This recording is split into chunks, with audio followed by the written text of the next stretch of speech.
تین چیزیں ہلاکت کا سبب ہے۔ جب اللہ کسی بندے کو ہلاک کرنا چاہتا ہے تو اس کو تین چیزوں میں مبتلا کر دیتا ہے۔ نمبر 1، اس کو علم دیتا ہے لیکن عمل کی توفیق سلب کر لیتا ہے۔ نمبر 2، صالحین کی صحبت کا موقع دیا جاتا ہے لیکن اس کے مرتبہ کے معرفت اور ان کی قدر دل سے نکال لی جاتی ہے۔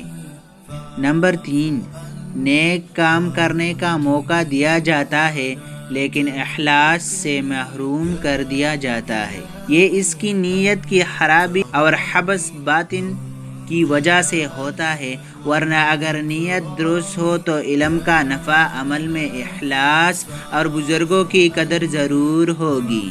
کسی نے عرض کیا، یا رسول اللہ صلی اللہ علیہ وآلہ وسلم، قیامت میں نجات کس کام کی وجہ سے ہوگی؟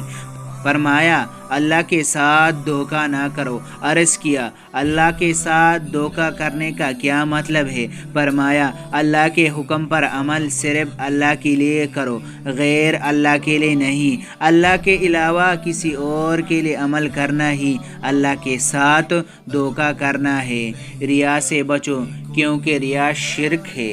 ریاکار کو قیامت میں 4 ناموں سے پکارا جائے گا: کافر یا فاجر، یا عادر دھوکہ باز، یا خاسر، تیرا عمل ضائع ہوگا، تیرا اجر باطل ہو گیا، آج تیرا حصہ نہیں، اور اے دھوکے باز، اپنے عمل کا بدلہ اسی سے لے لے جس کے لیے تو نے عمل کیا تھا۔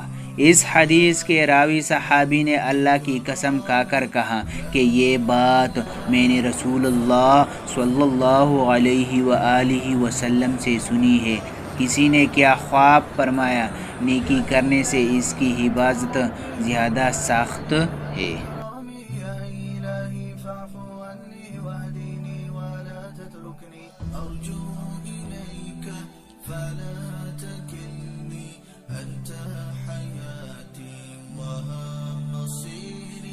أمشي في الصحراء وأنا